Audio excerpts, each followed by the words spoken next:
Well, good morning, everyone. This is another broadcast, our podcast, I should say, from the Devon and Cornwall Record Society and our series looking at new books. This is slightly different in that the book isn't actually out yet.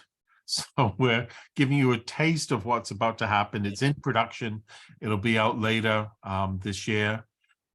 And we've got Mike and Dee Tracy with us, who are the editors of what I'm calling very simply John Butter's memoirs. Good morning. Good morning, John. Now, podcasts are great ways of telling people what's happening in a short way. Can you start off just telling us a little bit about the book? Well, yeah, the book is actually subtitled Surgeon, Militiaman, Sportsman, and founder of the Plymouth Royal Eye Infirmary, which tells you pretty much most of what's in it. It's a straightforward narrative.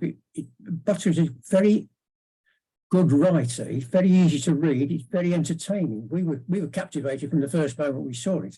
So we think it's well worth a read. Particularly, it's never before been in the public domain. We'll talk about that a little later, perhaps. It seems to have been based on journals he kept throughout his life. There are a couple of years in the middle where it's perhaps a little bit thin on detail, to put it mildly, and we think perhaps the journals for those years have gone missing. The whole thing is complicated because before he could start writing the memoir, he went blind. But he employed a couple of scribes. We've identified two different sorts of handwriting, so we're pretty sure there are only two.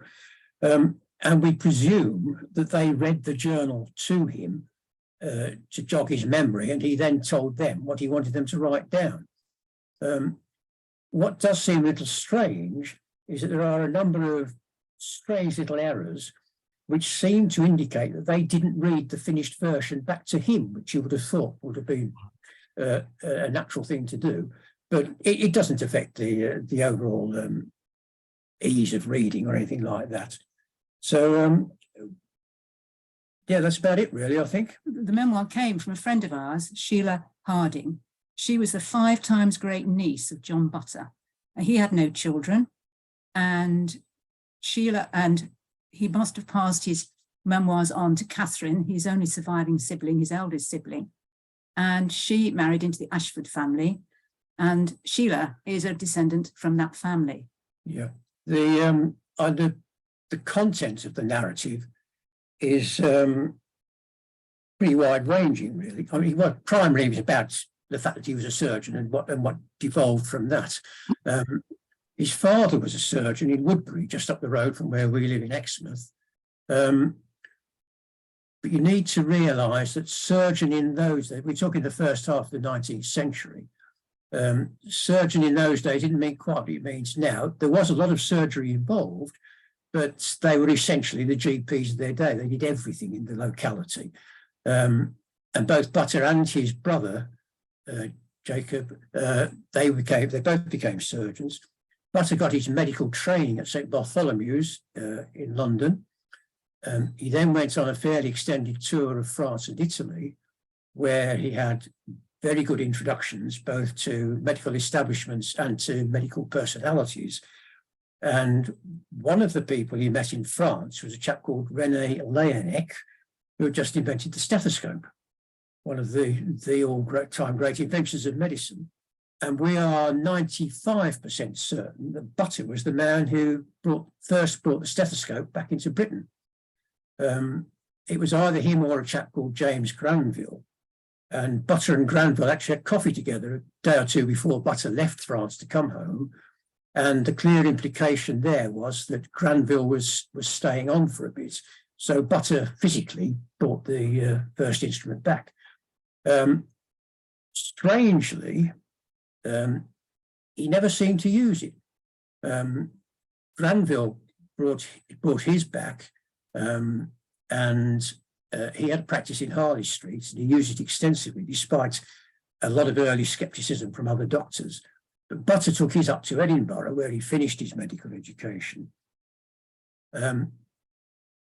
he certainly introduced it to Scotland.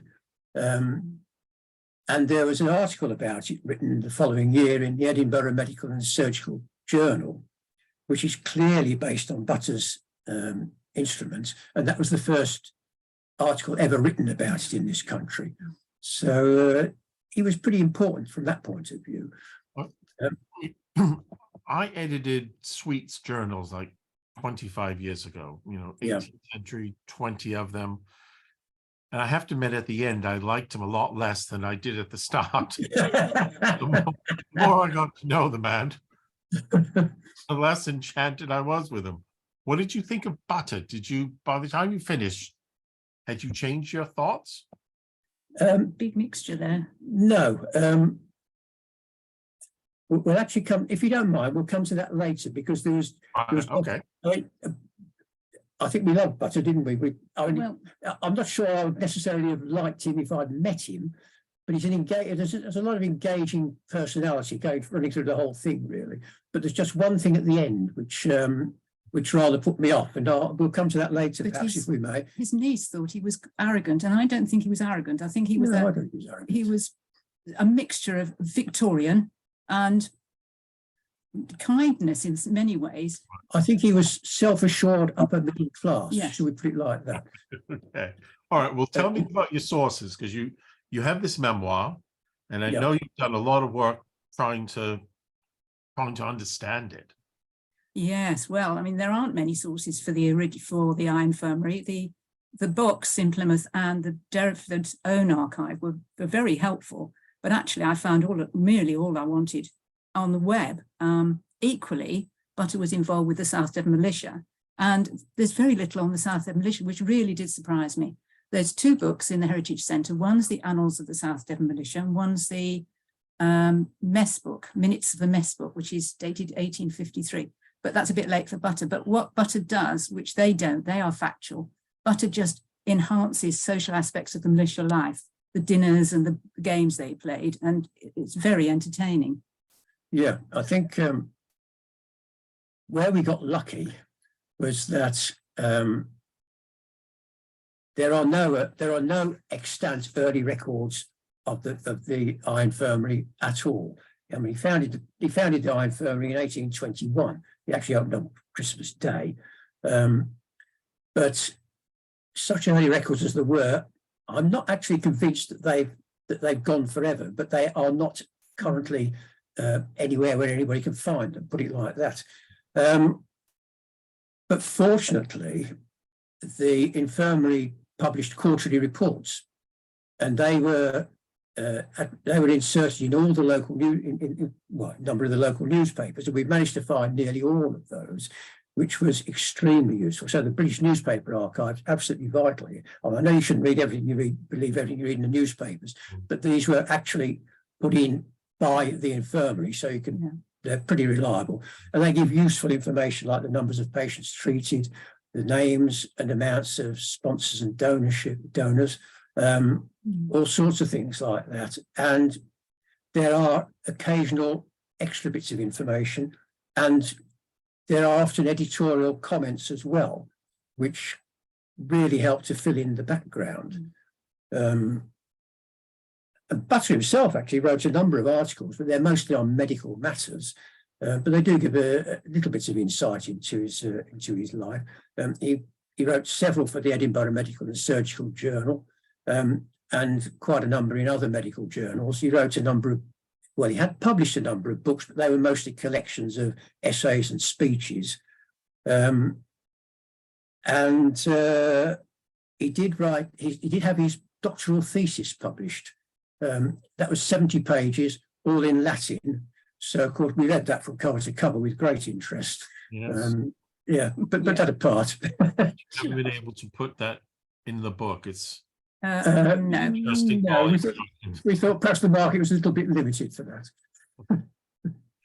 All right. Tell me what surprised you then.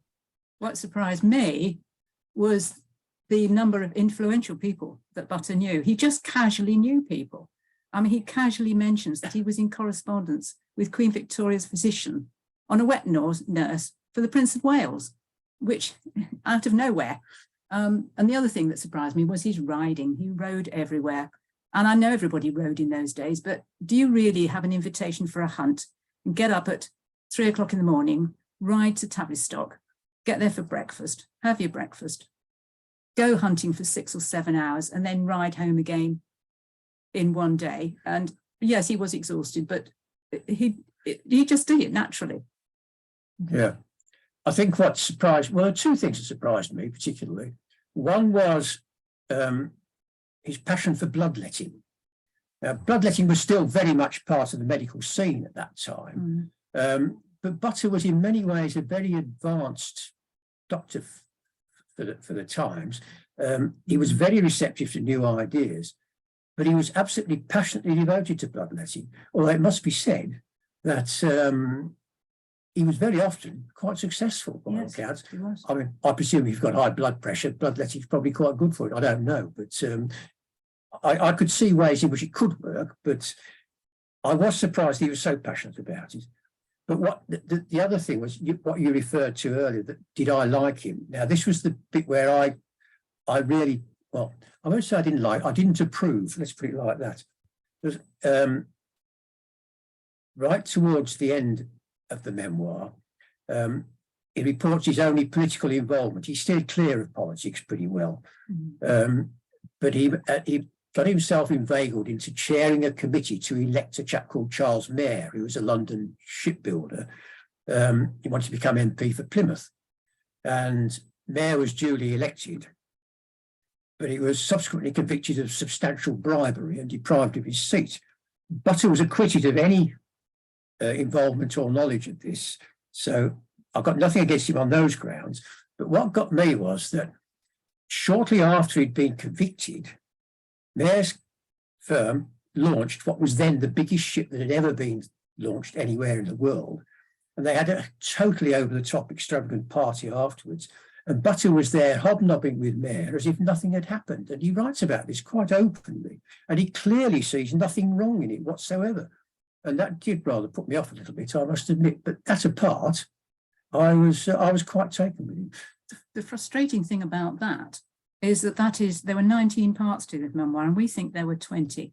And the 19th ends on the very last line of the last page of the book.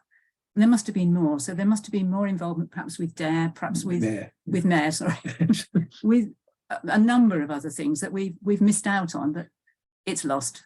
And yeah, that's about it, really. Yeah. Well, you never know. When the book comes out, somebody may come up and say, "I found It a would be great. copy of Well, it would that." be great they did. But it's Yeah. I mean, the other 19 having come down through the family, you wonder where it could possibly have gone. Well, I mean, they do say that Lady Drake burnt lots of records of her family in the early 1900s, late 1800s. Yeah. So censorship, I suppose, is something we should expect. Yeah, perhaps. Well, I'm looking forward to actually reading this. You know, having heard you before talking about it, you know, every editor loves their material, but I think this is going to be particularly interesting for the society, partly because it's not just Plymouth, it's not just one thing, it's a number of different facets. Yeah. So it's going to hit different audiences, I think. Yeah. I must admit, when we first read it, we were amazed. We thought we've got to do something with this. It's just it is very good. It is very readable, I have to say. Great fun. Yeah, it is. All right. Well, anyone who wants to get a copy of this joins as a member of the Devon and Cornwall Record Society. That's on the website, and everybody hopefully knows you join, you get the volume at the end of the year, or you could just get it through a bookshop later in the year, but it'll cost more. So the best thing to do is become a member for a year, and that's all on the website. But thank you on behalf of the society and for the future readers, because people don't realize how much time a book takes. And Yes. it's a significant commitment. And once one's done it, one thinks, crumbs, how much time did I actually give? So thank you for all your work. We look forward to seeing it. And to anybody who's already read it and seeing this afterwards, it's rather amazing to think that this process is going on, but this podcast will be here for years. So people will see it before we see it, as it were. But thank you all very much, Mike and Tracy. Thank you, Okay. Claude. Mike and Dee. Sorry. That's okay. All right.